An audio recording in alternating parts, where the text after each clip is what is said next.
인사합니다. 안녕하세요. 예, 공부 잘 안 되는 겁니다. 공부는 왜 안 될까 그러지 마시고 나는 왜 이렇게 안 될까? 당연히 안 되는 거니까 그냥 안 되는 대로 하는 거예요.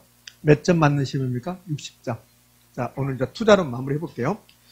투자론 지난주에 공부했던 거 이제 보면 첫 번째 뭐 했습니까? 지렛대효과 했었습니다. 지렛대효과. 그 지렛대효과 끝나고 나서 뭘 했냐면 위험과 수익의 관계에서 위험을 배웠습니다. 그럼 이제 공부를 여기 책에 있는 내용 전부 다 할 수는 없잖아요.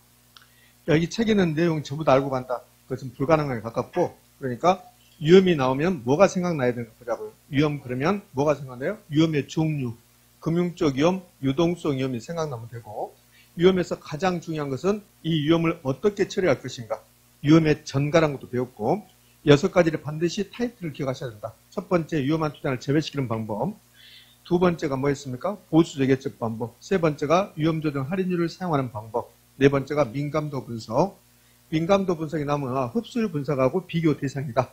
그 다음에는 평균 분산 결정법, 마지막에 포트폴리오 구성 이런 거 배웠잖아요. 그렇게 떠올라주면 돼요.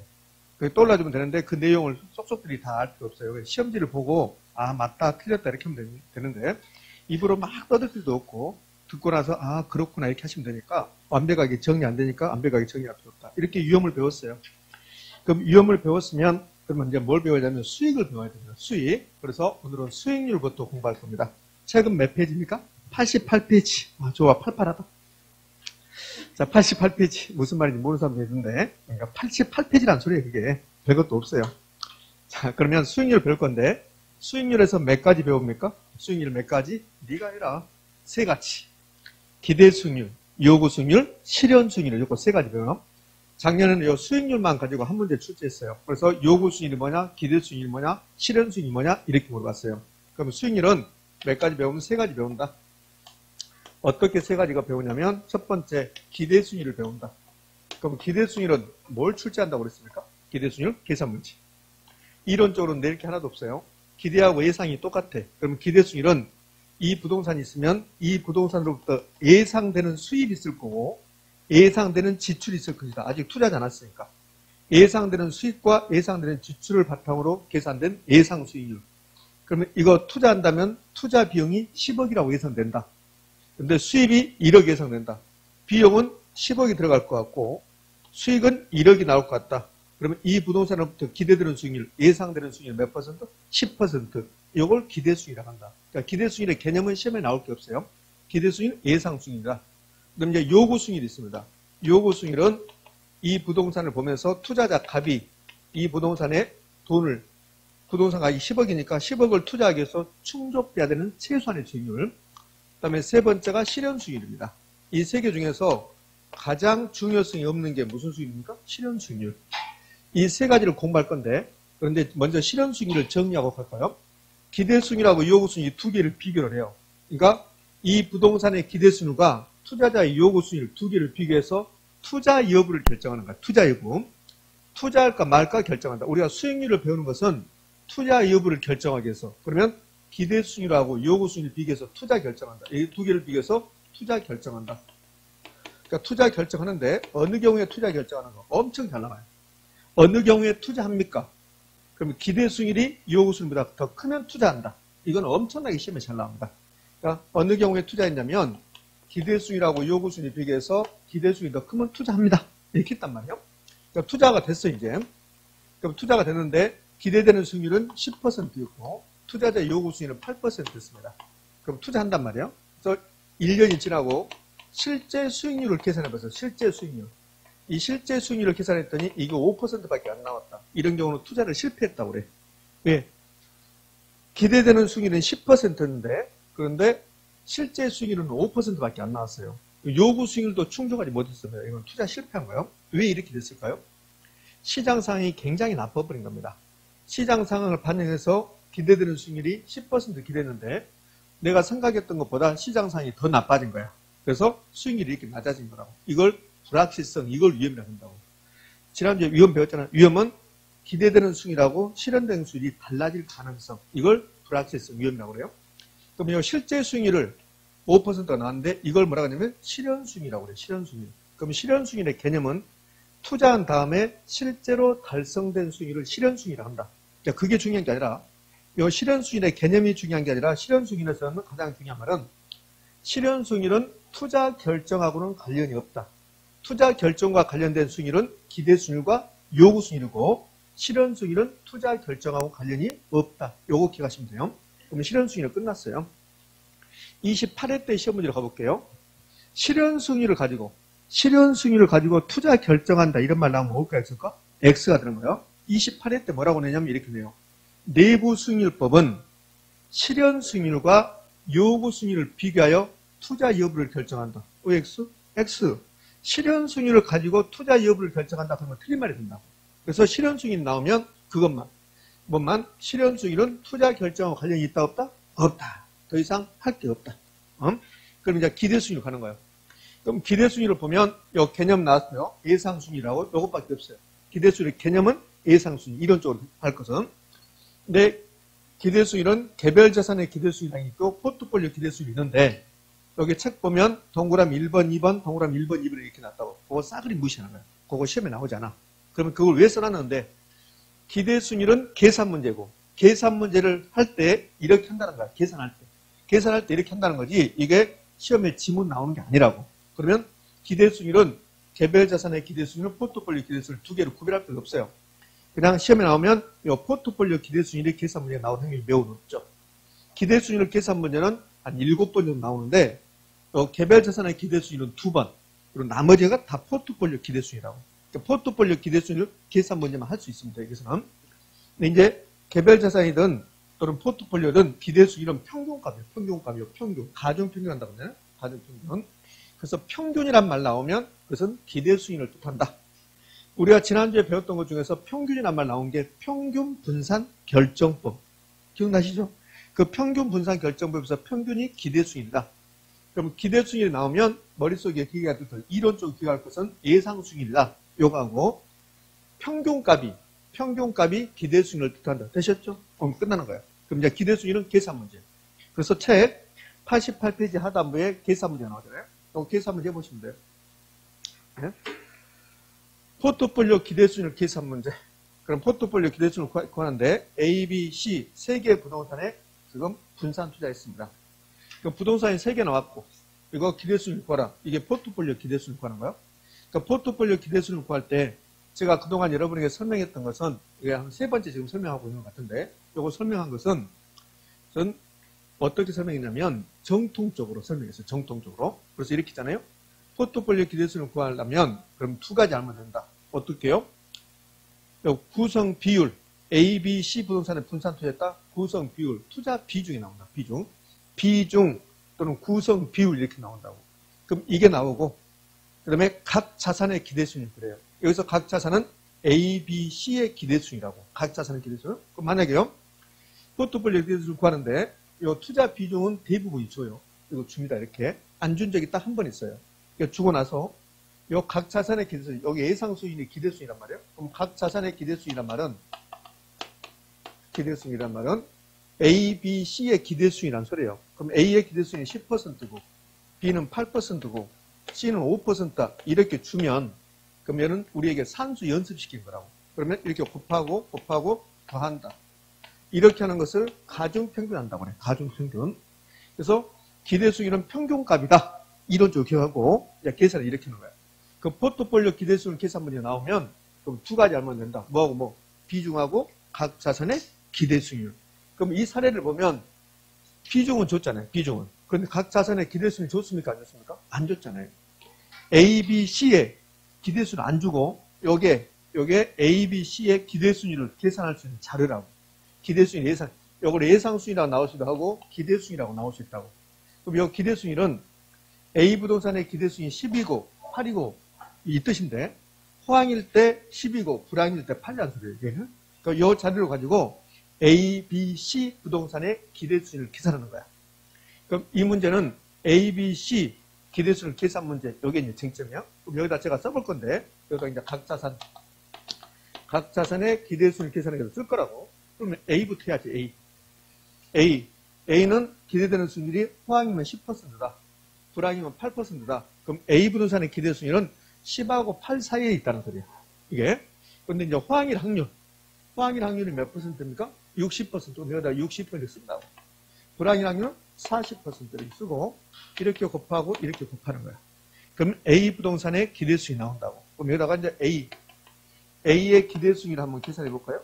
A의 기대수익은 그냥 10 곱하기 60 이렇게 하면 돼요. 그럼 A의 기대수익은 60 곱하기 10 플러스 40 곱하기 몇입니까? 8. 이렇게. 그럼 이렇게 600. 여기는 68에 40, 아니 48에 30에서 320. 그럼 920인가요? 두 개 더하면 920이야. 요 920을 퍼센트로 만들면 그러면 9.2%라고. 920을 퍼센트로 만들면 100을 나눠버리면 돼. 100을 나누면. 그러면 9.2%. 이거 구하는 거야. 그럼 여기다가 이제 9.2라고 이렇게 쓰는 거지. 9.2입니다. 이렇게 쓰는 거야. 이렇게. 그럼 같은 방법으로 이 B를 해볼까요? B를 해봅시다. 그럼 B를 하면 그러면 68, 그 다음에 46 이렇게. 그럼 B의 기대수익을 구해봅시다. 그러니까 B의 기대수익을 구하면 60 곱하기 8 플러스 40 곱하기 몇입니까? 6. 그럼 요거는 480. 여기는 240. 두 개 더하면 몇입니까? 720. 그러면 7.2%. 그럼 여기다가 7.2라고 쓴다고. 요거 구하는 게 이 문제의 쟁점이야. 이 문제의 쟁점이라 기대수익을 구하는 거. 쟁점 이거라고. 그럼 같은 방법으로 C는요. 이제 C는 이렇게 할 필요 없어요. C는 보면 하시면 돼요. 6하고 60하고 6 곱해요. 360. 이렇게 곱합니다. 그럼 160. 그러면 520. 그럼 이거 5.2%. 됐어요. 그리고 곱하고 더한다. 이러면 끝나는 거야. 이렇게. 그래서 몇 퍼센트 나왔습니까? 7% 나온다. 이렇게. 자, 요거 나오면 계산 문제를 하시면 안 돼. 요거 나오면 우리한테 보너스를 줬다. 이렇게 하시라고. 이렇게 보면 된다. 어떻게 하는지 아시겠죠? 난 더 이상 못해. 지금 무슨 말인지 모르는 사람이 두 분인데, 두 분 있다. 난 그래도 나는 모른다. 더 이상 나는 못해. 선생님 나는 모르겠는데 그럼 쉬는 시간에 저한테 오시라고. 농담하는 게 아닙니다. 무조건 알고 가야 되니까. 그분을 위해서 제가 여기서 계속 설명할 수는 없으니까 모르신 분은 저한테 오시라고. 내가 이름도 나이도 안 물어볼 테니까 나오셔. 그죠? 아예 자기 모습이 드러날 것 같으면 눈만 남겨놓고 다 아랍 여인들이 히잡 쓴다 그럽니까? 그것처럼 오시라고. 그런데 다 할 테니까. 누구라 말 안 한다. 이렇게 누구라 말 안 할 테니까 오시라고. 와서 그냥 목소리 다르게도 돼. 쌤, 나는 말입니다. 이렇게 식으로. 이렇게. 이것은 모르겠어요. 뭐 이런 식으로 해도 되니까 오셔. 그러면 제가 분명히 알 수 있게끔 해드릴 테니까. 자, 이렇게 합니다. 이렇게. 근데요, 제가 이제 그동안 이렇게 가르쳐 드렸는데, 왜 이렇게 알려드렸냐면, 혹시라도 개별 자산의 기대수익이 나오면, 개별 자산의 기대수익이 여기 지금 A만 구해봐라, B만 구해봐라 이렇게 나올 수 있단 말이에요. 그럼 A만 구해봐라, B만 구해봐라 그러면 어떻게 나오냐면, 호황, 불황만 나온 게 아니라, 호황인 경우, 보통인 경우, 불황인 경우 이렇게 세 개 준단 말이에요. 세 개 이렇게. 그래서 그럼 개별 자산의 기대수익을 구하라, 구하라. 그러면 여기 이제 호황일 확률, 여기 이제 이게 40, 그다음 보통일 확률 뭐 40, 그럼 불황일 확률 20 이렇게 준다고. 그럼 보통일 때 기대되는 수익을 여기다가 이제 뭐 9% 이렇게 준다고. 그럼 곱하고 이렇게 한다고. 이게 개별 자산의 기대수익을 구하는 거야. 그러면 이제 개별 자산의 기대수익을 그렇게 구하는데 여기 포트폴리오 기대수익을 구할 때 제가 비중 나오고 각 자산의 기대수익을 구했거든요. 그렇게 하는 방법도 있고 이렇게 하는 방법도 있어요. 어떻게 하냐면 이렇게 모으고 이렇게 모으는 거야. 그러니까 자산별로 모으지 말고 A, B, C 모으지 말고 호황, 불황으로 모으는 방법도 있어요. 그럼 호황, 불황으로 모으는 방법은 어떻게 하냐면 일단 이 호황, 불황을 따지지 말아요. 여기 60하고 40은 다 따지지 말라고. 따지지 말고 이렇게 두 개를 곱해봐요. 이렇게 두 개를 곱하면 몇입니까? 200 이렇게 쓴다고. 지금은 부동산, 자산별로 모으는 게 아니라 호황, 불황으로 모아보는 거예요. 그럼 이제 요 50에다가 8을 곱하면 400이죠? 400. 그 다음에 30에다 6 곱하면 몇이요? 368. 180이죠. 요걸 다 더해봐요. 그럼 몇입니까? 780이라고. 780. 이렇게. 자, 그럼 이제 불황인 경우는 20하고 8하고 곱해요. 160. 50하고 6하고 곱해요. 300 맞죠? 300. 30하고 4를 곱해요. 120. 그럼 요거 다 더하면요. 580이요. 580. 580이라고 이렇게. 그럼 이렇게 구하고 이제 호황일 때는 A, B, C를 다 더했더니 780, 7.8%가 나왔다는 거예요. 7.8%. 그 불황일 때 다 더했더니 580, 5.8%가 나왔다는 소리라고 이렇게. 그럼 이렇게 하고 나서 이제 여기다가 곱하기 이거 호황일 확률 몇 퍼센트? 60%. 이걸 곱해준다고. 그러면 60%니까 0.6 이렇게 곱한다고. 그럼 여기는 5.8%다 곱하기 0.4 이렇게 곱하기. 이렇게 하는 방법도 있다는 거예요. 이렇게 해도 7%가 나와요.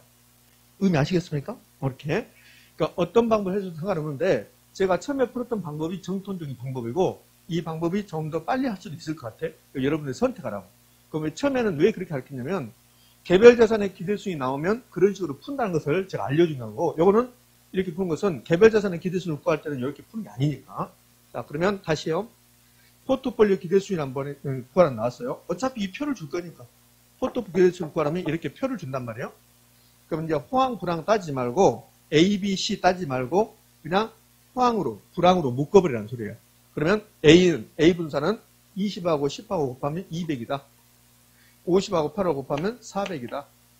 30하고 66을 곱하면 180이다. 이렇게. 그것을 다 더해요. 그럼 아까 몇 나왔어요? 780 나왔잖아요. 780. 그 다음에 이제 불황으로 모아. 그럼 A 20하고 8하고 10, 160. 50하고 6하고 300. 그 다음에 30하고 4하고 120. 그러면 다 더하면 몇입니까? 580 이렇게. 이렇게 놓고 이제 호황이 60%, 불황이 40% 그러잖아요. 그러면 780에다가 0.6을 곱하고 플러스 580에다 0.4를 이렇게 곱해요. 그러면 아마도 이거 700이 나올 겁니다. 700. 그럼 700이 나오면 몇 퍼센트입니까? 7%. 아시죠? 이렇게. 자, 여기까지 있으니까 히잡 쓰고 오시진 않겠지, 이제. 그럼 무슨 말인지 모르는 사람도 있다. 자, 기대수익이 끝났어요. 그러니까 기대수익이 끝나고 나면 그 다음에 이어지는 게 뭘까? 요구수익입니다. 요구수익은 요즘은 계속 이론적으로 내요. 계산문제 내지 않고. 20년 전에는 요구수익으로 계산문제 냈습니다. 근데 20년 전에 요구수익 계산문제는 더하기 3개 하는 거야. 더하기 3개. 더하기 3개. 요즘은 그런 계산문제 되지 않죠? 자, 그럼 기대수익이 끝났으면 요구수익 하는 거예요. 요구수익은 제가 이렇게 자세히 써놨는데 사실은 여러분 기억할 것은 100개 안 됩니다. 여기 보면 요구수익의 무위험률, 무위험률은 시간에 경과된 대가, 위험이나 투자자의 위험 혐오도와 상관없고 시장상에 따라 변한다. 이런 것은 시험에 나오지 않아요. 나오지 않습니다. 그런데 우리가 기억할 건 이런 건 필요 없고 이게 이제 요구수익의 구성 이게 이제 가장 중요해요. 근데 요구수익의 개념부터 요구수익의 시험에 나오면 개념도 나오고 구성도 나오니까 그럼 요구수익의 구성은 어떻게 됩니까? 이거 쫙 해놨는데 뭐 이렇게 되진 않아요 사실은. 가장 중요한 것은 이런 걸 잘 내죠. 요구수익은 무위험률 플러스 위험할증 플러스 예상 인플레이션인데 그러면 무위험률이 높아지거나 위험할증이 높아지거나 예상 인플레이션이 높아지면 요구수익은 높아집니까? 이런 거 물어본다고. 그럼 당연히 높아지겠지. 당연히 내 점수가 높아지면 우리 학원 평균이 높아진다 이 말이에요. 의미 아시겠습니까? 그렇지? 그러잖아요. 여러분 모두 다 결혼 점수가 5점이 올라가면 평균이 5점이 올라간다 이 뜻이라고. 그럼 요건 내는데 틀려버리면 안 된다는 소리지. 아무것도 아니니까.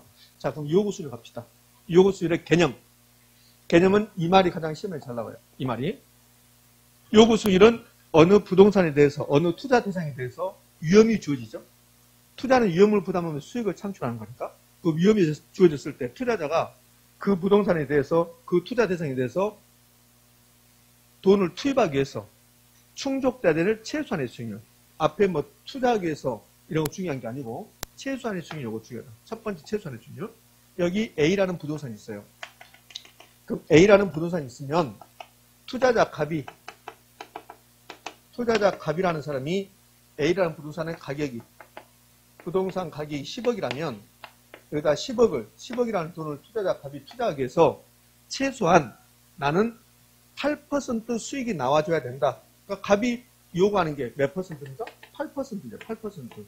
최소한 갑이 8% 요구한다고. 그걸 요구수익이라고 그래요. 그럼 충족돼야 되는 최소의 수익률이다. 최소의 수익률. 최소한 이 정도 나와줘야 된다. 그것을 그런다 요구수익이에요. 그러니까 앞에 다 필요 없어요. 최소한의 수익률 이게 중요한 말이에요. 최소한 수익률. 자, 그 다음에 필수적 수익률, 투자안의 기회비용, 위험조정 할인율, 주관적 수익률, 이거 외에 예부적 수익률, 사전적 수익률이 엄청나게 많이 있다고. 요것을 관련해서. 근데 이제 시험에 최근에 나왔던 것은 최소한의 수익률이 가장 중요하게 잘 나오는 거고, 그러니까 작년에 요 기회비용이라는 말을 줬고, 그다음에 위험조정 할인율이라는 것은 지난주에 배웠잖아요. 위험조정 할인율. 위험을 처리할 때 위험조정 할인율을 사용한다. 조정한다. 그것을 배웠고, 여러분의 요구수익과 저의 요구수익이 달라요. 주관적이죠. 그러면 시험은 요구수익은 주관적이다. 이렇게 나오면 좋을 텐데 그런 식으로 안 나오고 다른 방법을 낸단 말이에요. 위험조정 할인율이라는 말도 잘 안 써요.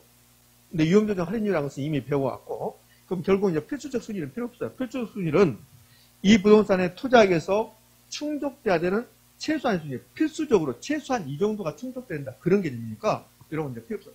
요구 수익률이 필수적 수익률입니까? 이런 건 내지도 않는다고. 그럼 기회비용이다. 위험조정 할인율이다. 위험조정 할인율이다. 주관적 수익률이다. 그러니까 요구 수익률이 할인율이다. 이렇게 하시면 돼요. 여기서 잠시 멈춰볼까요?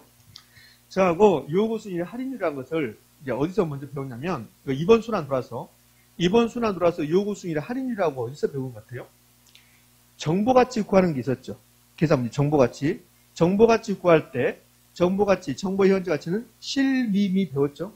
그럼 그 정보가치 구하는 계산 문제가 나오면 어떻게 나오냐면, 어떤 토지가 개발된다면 그러면 2년 후에 얼마다, 개발되지 않는다면 얼마다, 이렇게 나와요. 그래서 마지막에 그런 문제 마지막에 나올 때 투자자의 요구 수익률이 10%다 이런 식으로 나온다고. 기억납니까? 오늘 전혀 기억이 없어요? 그러면 같이 보자고요. 여러분 눈빛을 없다고 지금 한 건데 그러지 마시라고요. 자, 몇 페이지? 51쪽. 51쪽을 한번 봐봐요. 51쪽을 보면 그러면 거기 매매 가능한 금액과 정보가치 계산 나왔죠. 51쪽에. 그러면서 어느 토지 주변에 2년 후 신도시가 형성될 가능성이 있다. 그래서 밑에서 두 번째 줄 그 문제에서요. 그러면 투자자의 요구 수익이 10% 이렇게 나오잖아요. 10%대. 그 요구 수익이 이때 할인율이라는 소리야. 할인율. 요구 수익 10%가. 거기 방법 2번을 가면 정보가치는 실현가치만 있으면 미실현가치 곱하기 미실현 확률이고 1 플러스 R이 N승이잖아요. 그 R이 할인율이라고. 그 할인율 R에 들어갈 게 뭐요? 요구 수익이에요. 요구 수익. 그러니까 여러분과 제가 요구 수익의 할인율이라는 것은 이미 배웠어요. 근데 기억이 없다는 거지. 오늘 요구 수익의 할인율이라는 건 좀 이따 또 배워요. 그럼 요구 수익은 할인율이라는 소리, 할인율. 지난주 이거 배웠잖아요. 위험이 높을수록 요구 수익은 상향 조정한다. 옛날에는 요 상이었는데, 요구 수익은 상향인데 요 상이었는데 요즘은 할상, 할인율을 높인다고 나온다. 그래서 요구 수익은 위험조정 할인율이다. 여러분과 제 요구 수익이 다르다? 주관적이다. 그럼 요거 기회비용. 기회비용의 뜻을 물어보잖아요. 기회비용이 뭡니까? 이거 물어보지 않는다. 우리 시험은. 우리 시험은 일물일가의 법칙의 뜻이 뭔가 이거 안 물어본다 했잖아요. 그러면 일물일가의 법칙이 적용된가 안 되는가? 결론만. 최적의 포트폴리오 좀 이따 배울 건데 최적의 포트폴리오는 효율적 전송과 무차별성은 접점이야. 접점. 그것만 내지 왜 접점이 됩니까? 그런 것을 안 물어봐. 우리 시험은 결론만 물어본다고. 그러면 기회비용이 무슨 말인가 안 물어보고 요구수익이 기회비용입니까? 이렇게 물어봐. 그럼 기회비용입니다. 그러면 된다고. 요구수익이 기회비용인데 기회비용은 포기한 대가야. 포기한 대가. 포기한 대가를 기회비용이라고 그래요. 그럼 기회비용은 이제 이 부분에서 다시 설명할 거라고. 그럼 요구수익의 개념에서는 최소한의 수익이 이거 딱 하나 기억할 거예요. 주관적이라는 것도 설명할 거고. 그러면 갑이 요구수익이 8이라고 그래요. 8. 그럼 갑의 요구수익이 8이 어떻게 구성되는가? 이걸 봤더니 이게 요 구성은 결국 무위험률 플러스 위험할증 플러스 예상 인플레이션인데 여러분이 갑이라고 하고 여러분이 A 분산에 투자하기 위해서 최소한 8을 요구한다. 그럼 이 8이 무엇인가를 한번 생각해 봐요. 은행에다 예금한다고 봐요. 10억이라는 돈을 은행에다 예금해요. 그럼 은행에다 예금을 하면 은행에서 4% 이자를 준다고 봐요. 4% 이자. 그 4% 이자는 요구해야 돼요. 내가 10억이라는 돈을 은행에다 예금하면 4% 이자가 나오는데, 이자 수익이 나오는데, 근데 이걸 은행에다 예금하지 않고 부동산에 투자했다. 그럼 이 부동산에서 최소한 은행 이자율은 나와줘야 된다. 맞죠? 그 은행 이자율 나와야지. 은행 이자율. 그러니까 이 8%가 첫 번째 은행 이자율은 나와줘야 된다. 근데 이 은행 이자율을 무위험률이라고 한다고. 무위험률. 이거 무위험률. 그 무위험률은 위험이 없다는 소리야. 무위험 수익률, 무위험률, 수익자 생략 이렇게. 그 위험이 없단 말은 다른 말로 위험이 없다 다른 말로 불확실성이 없다. 그 왜 은행 이자를 무위험률일까? 은행에서 4% 이자를 주기로 약속했으면 반드시 4%를 준다는 소리야. 그러니까 불확실성이 없다는 거야. 불확실성이 없다. 불확실성이 없다. 그래서 무위험 수익률 이렇게 한다고. 그러면 은행 이자를 무위험 수익률에다가 그 무위험 수익률이 4%인데 왜 8%인가? 이거 잠시 대기하고 내가 은행에다 예금하면 4% 수익을 얻을 수 있다. 그런데 부동산에 투자했다. 그럼 은행에다 예금했을 때 얻을 수 있는 4% 이걸 포기한 거라고. 포기한 거. 포기한 대가는 뭐라고요? 기회비용. 기회비용이라고 한다고. 포기한 대가를 기회비용이라고 한단 말이야. 10억이라는 돈을 은행에다 예금하면 4% 수익을 얻을 수 있는데 은행에다 예금하지 않고 부동산에 투자했다. 그러면 4%를 포기한 거예요. 이걸 기회비용을 한다고. 기회비용. 그러면 요구 수익의 본질은 무위험 수익인데 여기 이제 기회비용이 된다고. 그래서 요구 수익을 투자 안에 기회비용이다 이렇게 한다고. 투자한 필요 없고 그냥 기회비용이다 이렇게 하시면 돼요. 자, 그럼 4%인데 왜 8이 됐냐? 부동산에 투자한다면 불확실성이 있어요, 없어요? 있잖아요. 지난주에 배웠잖아. 사업상 위험, 금융적 위험, 유동성 위험, 인플레 이런 게 있단 말이에요. 거기서 위험을 내가 부담하니까 위험에 대해서 좀 할증해 주세요. 위험의 대가를 주세요. 여기에 위험 할증이란 말이에요. 그럼 위험 할증이 몇인데? 2%인데요. 그럼 너는 왜 6인데 8을 요구했니? 인플레이션이 2% 발생할 것 같아요. 예상 인플레이션 2%면 이걸 더하다는 거예요. 이렇게. 그래서 8%가 된다는 소리예요. 그러면 요구 수익률은 어떻게 구성됩니까? 무위험률에다가 위험 할증률에다가 예상 인플레이션을 더한 겁니다. 근데 예상 인플레이션은 본질이 아니라고 그랬어요. 왜? 물가가 상승할 때 인플레이션이 발생할 때만 요구 수익률에다가 예상 인플레이션을 더해주는 거예요. 그럼 물가가 변하지 않았다. 그러면 예상 인플레이션을 더할 필요가 없다는 거지. 그럼 요구 수익률의 본질은 이 두 가지 있었어요. 무위험률에다가 위험 할증률을 더한 것이다. 그러면 이 무위험률은 은행 이자율인데 이 무위험률은 변화할 수 있어요, 없어요? 있잖아요. 은행 이자율이 변하잖아요. 그 무위험률이 높아질 수 있다는 거예요. 물론 낮아질 수도 있겠죠. 그 무위험률이 높아지면 투자자가 요구하는 수익률도 높아지는 거고 무위험률이 낮아지면 투자자가 요구하는 수익률도 낮아지는 거고 내가 위험을 많이 부담한다. 그럼 투자자는 위험의 대가를 많이 요구하겠지. 그럼 위험 할증률이 높아질 수 있다는 거지. 어느 경우에 위험 할증률이 높아집니까? 위험을 많이 부담하면. 그럼 위험이 높아지면 투자자는 요구 수익률을 많이 요구할 건데 그럼 위험이 높아지면 이건 이해되잖아요. 위험이 높아지면 투자자가 수익을 많이 요구할 것이다. 그럼 위험이 높아지면 요구 수익이 높아질 것이다. 이건 이해되는데 그러면 위험이 높아지면 투자자는 무위험률을 높입니까? 위험 할증률을 높이는 거. 위험 할증률을 높이는 거죠. 그럼 위험이 높아지면 위험 할증이 높아지고 요구 수익이 높아지고. 그럼 예상 인플레이션이 높아지면 그러면 요구 수익도 높아지고. 그럼 결론은 요구 수익률의 구성은 두 가지입니다. 본질은 무위험률, 위험 할증률. 예상 인플레이션은 더불어 들어가는 거고. 그럼 무위험률이 높아지든 위험 할증이 높아지든 요구 수익은 높아지게 되어 있다. 근데 예전에 이 두 개 묶어서 무위험률이 높아지면 요구 수익이 낮아진다. 이런 것을 매우 분명하게 설치했단 말이에요. 그럼 무위험률과 요구 수익은 같은 방향으로 움직이니까 비례입니까? 반비례입니까? 비례 관계가 있다. 근데 무위험률을 시간에 대한 대가라고 해요. 시간의 대가. 왜? 은행에다 예금해봐요. 은행에다 예금하면 시간만 흘러가면 수익을 주게 돼 있다고. 시간이 흘러가면 수익이 은행에서는 예금하면 시간이 안 흘러가면 이자를 안 준단 말이에요. 그래서 시간의 대가라고 그래요. 그럼 위험 할증률은 내가 위험을 부담했으니까 그 대가를 주세요. 위험의 대가. 위험의 대가. 그럼 이렇게 할 수 있잖아요. 요구 수익은 시간의 대가와 위험의 대가를 구성된다. 맞죠? 다른 말로 무위험률과 위험 할증률을 구성된다. OX? O. 자, 여기서 이제 이런 말을 준단 말이에요. 요구 수익에는 위험이 반영되어 있다. 올까 있을까? 요구 수익에 위험이 들어가 있잖아요. 위험이 들어가 있잖아요. 그럼 요구 수익에는 위험이 반영되어 있다. 그럼 위험이 높아지면 요구 수익도 높아진다. 이렇게 하게 됩니다. 여기 무위험률, 무위험 수익률은 시간의 대가인데 기억, 니은 다 필요 없어요. 그리고 이거 다 봤잖아요. 이것은 무위험률이 높아지면 요구 수익도 뭐한다? 높아진다. 그럼 이제 여기 끝났네. 무위험률은. 그럼 이제 위험에 대해서 위험 할증률을 공부할게요. 위험 할증률. 그럼 위험 할증률을 이제 공부하면 위험 할증률은 뭔데? 위험에 대한 대가다. 부동산에 투자한다면 위험을 부담한다. 그래서 위험의 대가를 닦을라. 이거 위험 할증률. 그 은행에다 예금하면 이거 있을까 없을까? 없지. 은행에다 예금하면 위험 할증률은 없게 되는 거지. 그 위험의 대가, 투자에 수반되는 세계적 위험에 대한 대가다. 이제 이거는 요즘 이렇게 나와요. 봐봐요. 위험 할증률은 위험의 대가야. 위험의 대가인데 어제 학원에서 봤더니 이거 설명할 때 그렇게 눈빛이 이상하더라고. 뭐지? 그러더라고. 내가 속으로 그랬어. 그렇게 뭐지? 하는 눈빛을 내가 또 뭐지? 그랬어. 아니, 뭐가? 자, 이건 되잖아. 그럼 요구 수익에 위험이 들어갔습니까? 안 됐습니까? 들어가 있다. 근데 이제 의문이잖아. 처음 공부하신 분들은 의문이 안 생겨. 그리고 두 번째, 세 번째 공부하신 분들은 의문이 생겨야 돼. 또 무슨 의문이 생겨야 되냐면, 요구 수위는 위험이 들어가 있다. 맞죠? 근데 이제 어떤 의문이 생기냐면, 저는 나도 20살 때 이거 처음 배울 때 실제로 의문이 생겼어. 아, 실제라니까? 요구 수위에는 위험이 들어가 있다. 여기까지 이해되시죠? 근데 책을 좀 있다가 다시 공부했더니 그 뒤에 보니까 위험은 체계적 위험과 비체계적 위험이 있다는 거야. 위험에는 체계적 위험과 비체계적 위험이 있다. 그럼 이제 의문이잖아. 요구 수위에 들어가 있는 위험이 과연 체계적인가 비체계적인가? 그게 의문이 나와야지. 그럼 요구 수위는 위험이 반영되어 있다. 오란 말이에요. 그럼 요구 수위에 들어가는 위험이 무슨 위험이다? 체계적 위험이라는 소리야. 체계적 위험. 체계적 위험. 지금 이해됩니까? 요구 수위는 위험을 부담하면 요구 수위 높아진다 했잖아요. 이봐요. 요구 수위는 위험을 반영한다.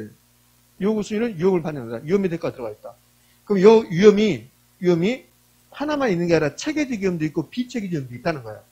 그럼 요구 수위에 반영된 위험이 체계적이냐 비체계적이냐 물어본단 말이에요. 예전에는 그냥 요구 수위에 위험이 들어가 있습니까? 네, 들어가 있습니다. 이걸로 끝났단 말이에요. 끝났는데 요즘은 요구 수위에 들어가 있는 위험이 체계적이냐 비체계냐 물어본다고. 뭐다? 체계적 위험이라는 소리야. 체계적 위험. 체계적. 그럼 요구 수위라는 위험이 들어가 있다. OX, O. 무슨 위험이 들어갔다? 체계적 위험이 들어갔다는 소리야. 그럼 요구 수위는 위험이 반영되어 있습니까? 안 되어 있습니까? 되어 있다. 그 요구 수위에 반영된 위험은 체계적이다, 비체계다? 체계적 위험이다. 그러면 위험이 증가하면 요구 수위도 높아진다. 맞죠? 체계적 위험이 높아지면 요구 수위도 높아진다. 요즘은 이렇게 된단 말이에요. 그러니까 예전에는 체계적 비체계는 안 좋고 예전에는 위험이 높아지면 그러면 요구 수위 높아집니까? 네, 이렇게 했다고. 근데 요즘은 앞에다가 체계적이라 넣어준다고. 체계적 이렇게. 그러면 체계적 위험이 높아지면 요구 수위 높아집니까? 네, 이렇게 하지. 의미 아셨죠? 이렇게 됐어요. 자, 그러면 위험할 증일은 위험의 대가고 투자에 수반되는 위험에 대한 대가인데 이 체계적 위험의 대가이다. 위험 혐오도가 클수록 위험 할증이 커진다 이렇게 했는데 이제 저거는 상당히 어려운 말이 사실은. 근데 아주 잘 나오는 게 아니에요. 자, 이렇게 생각하시면 돼요. 투자자마다 투자 성향이 다르다고. 투자자마다 투자에 대한 위험에 대한 태도가 달라. 나는 위험을 매우 혐오적인 사람이야. 위험이 매우 싫은 사람이야. 그럼 이렇게 위험이 싫은 사람들이 위험을 부담하잖아요. 그러면 수익을 높게 요구한다고. 많이 요구한단 말이에요. 똑같은 위험에 대해서 투자자가 위험 혐오적이다. 위험 회피 성향이 강하다. 이런 사람들은 나는 위험이 싫은데 내가 위험을 부담해야 된다면 수익을 많이 요구한다. 그걸 위험 혐오적이라고 한다고. 그러면 위험 혐오도가 클수록, 위험 회피 성향이 클수록 위험 할증률이 커질까 작아질까? 커진다고. 그럼 이건 낸다고. 위험 혐오도가 클수록 위험이 증가하면 요구술도 높아진다. 이렇게 한단 말이에요. 여러분하고 저하고 비교해서 제가 위험 혐오도가 큰 사람이에요. 그럼 저는 똑같은 위험을 부담할 때 수익을 많이 요구한다. 그게 위험 혐오도가 클수록 위험 할증률이 커진다. 그러면 위험 혐오도가 큰 사람들은 요구하는 수익이 높아질까 낮아질까? 높아지는 거지. 높아지는 거지. 투자자마다 위험 혐오도가 다르다. 그럼 투자자마다 위험 혐오도가 다르면 투자자마다 위험 할증률이 달라진다. 똑같은 위험에 대해서 위험의 대가를 요구하는 게 달라진다. 그럼 요구 수익도 달라진다. 그래서 요구 수익이 주관적으로 된다. 이제 어려워졌습니다. 이렇게. 자, 3번 봐요. 동일한 위험에 대해서 위험 혐오도가 클수록 높은 수익을 요구한다. 나는 위험 혐오도가 큰 사람이에요. 그러니까 똑같은 위험을 부담할 때, 동일한 위험을 부담할 때 수익을 많이 요구한다. 동일한 위험에 대해서 보수적, 저 같은 사람이 보수적이라고 한다고. 보수적 투자자가 높은 수익을 요구한다. 아주 중요한 건 아니죠. 투자자마다 요구 수익이 다르다. 갑과 을의 요구 수익이 달라질 수 있다는 거예요. 그럼 여기 갑은 요구 수익이 8이고, 자, 을이 있는데 을의 요구 수익이 12%라고 가정을 해봐요. 그럼 이 A 분산은 기대되는 수익률. 기대 수익률이 10%다. 10%. 그럼 갑과 을이 투자 여부가 달라진다는 거야. 지금 갑의 요구 수익은 8이고 을의 요구 수익이 10이다. 12다. 이게 지금 뭘 뜻해요? 요구 수익은 주관적이다. 그 말이야. 요구 수익은 주관적이다. 그럼 갑은 투자할까 안 할까? 하지. 갑의 요구 수익은 8인데 기대되는 수익이 10이니까 갑은 투자하죠. 을은요? 투자하지 않죠. 그럼 결론이 요구 수익이 주관적이다. 따라서 똑같은 A 부동산에 대해서 투자자마다 투자 여부는 같다 다르다. 투자 여부가 달라져. 여기잖아요. 동일한 투자 대인이라도 투자자마다 투자 여부가 달라진다. 4번 요구 수익에는 요구 수익은 위험이 반영되어 있습니까? 안 됐습니까? 되어 있죠. 요구 수준에 반영된 위험은 무슨 위험이다? 체계적입니다. 체계적입니다. 예전에는 요구 수준에 위험이 들어가 있습니까? 네, 그랬다고. 근데 요즘은 요구 수준에 들어가 있는 위험이 체계적입니까? 이렇게 물어봐. 네, 체계적입니다. 이렇게 말하지. 그럼 이제 요구 수준도 끝났어요.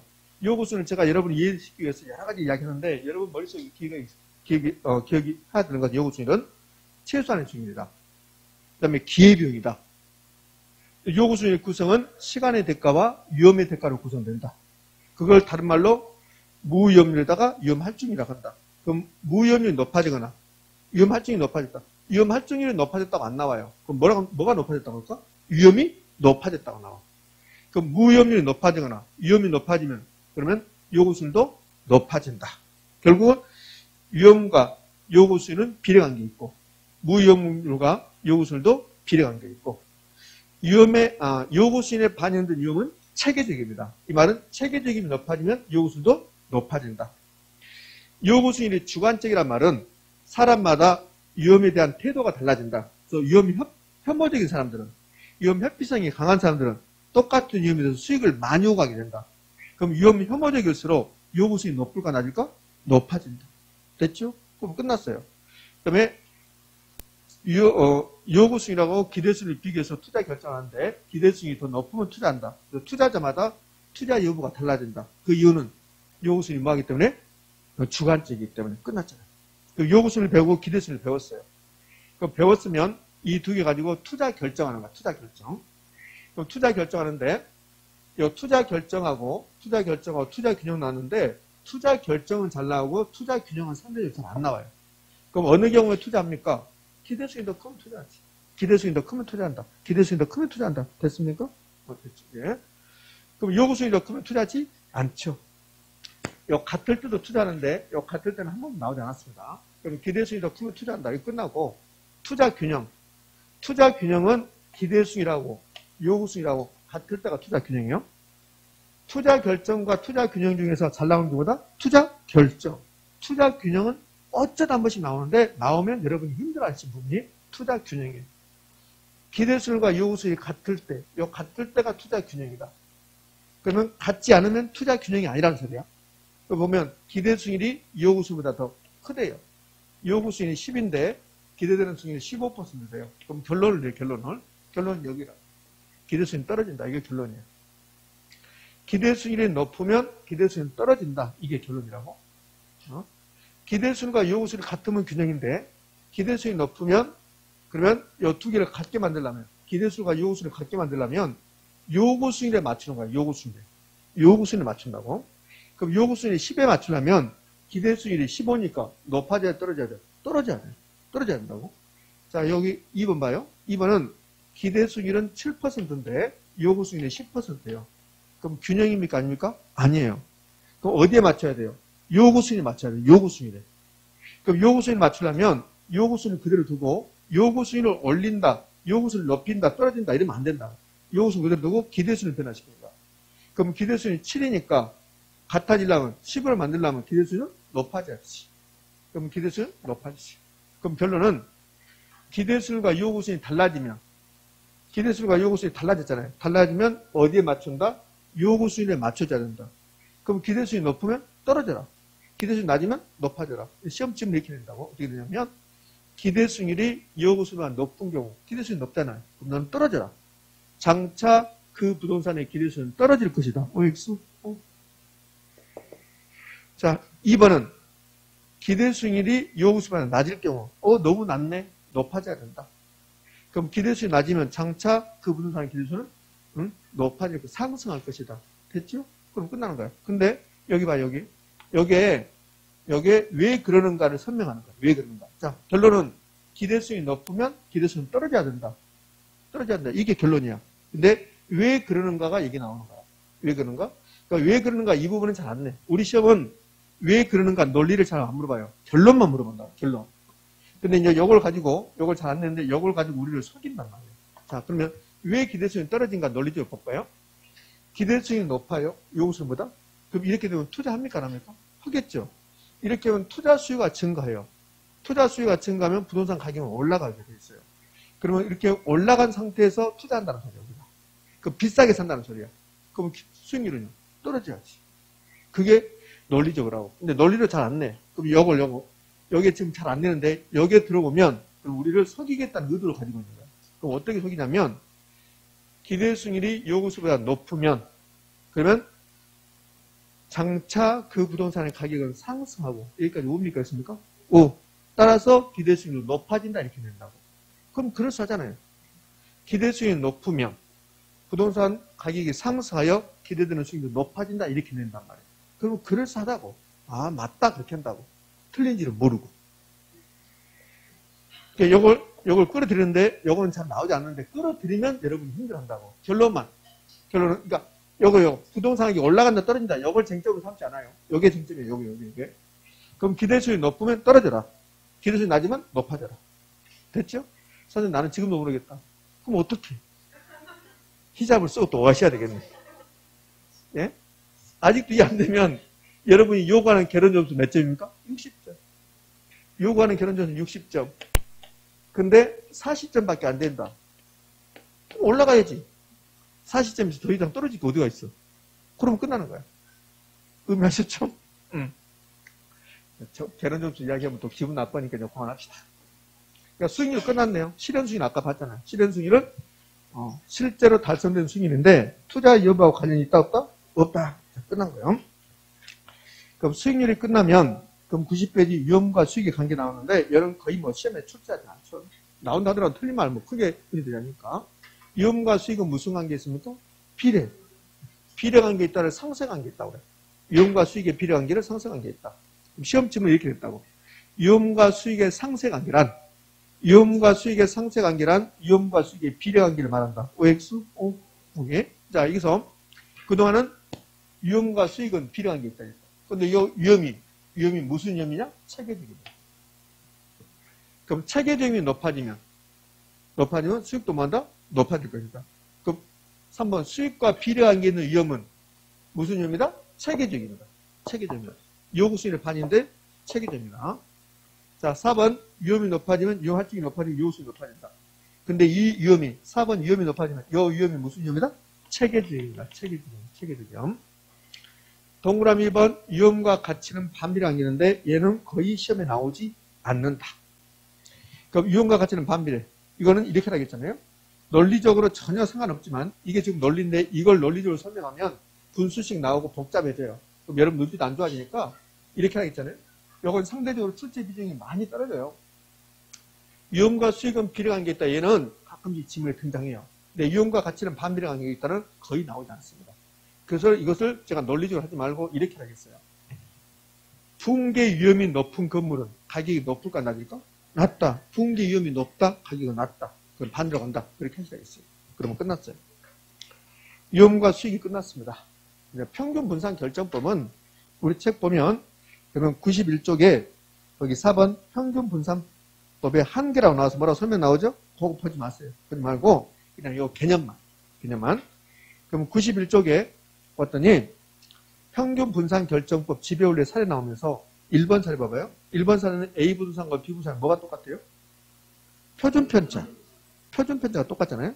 그럼 표준편차가 똑같으면 위험이 똑같다는 소리예요. 표준편차가 위험이니까. 그럼 기대수익이 높은 거 선택하고 낮은 거? 높은 거. 그럼 A가 기대수익이 높죠?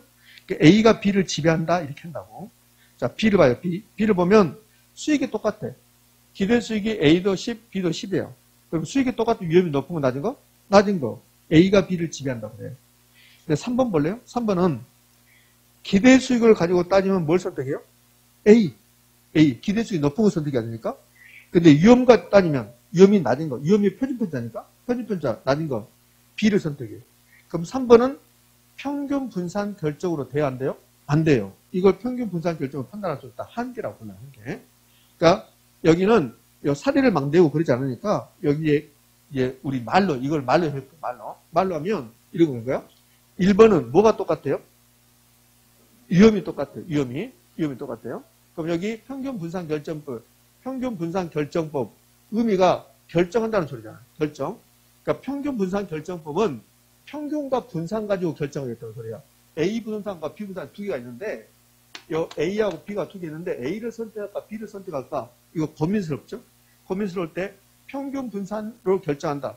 그 말은 평균, 기대수익, 분산, 위험. 그 평균 분산 결정법은 기대수익의 평균과 그다음에 기대수익의 위험 가지고 투자 여부를 결정한다. 뭡니까 있습니까? 오, 그렇게 된단 말이에요. 그렇게.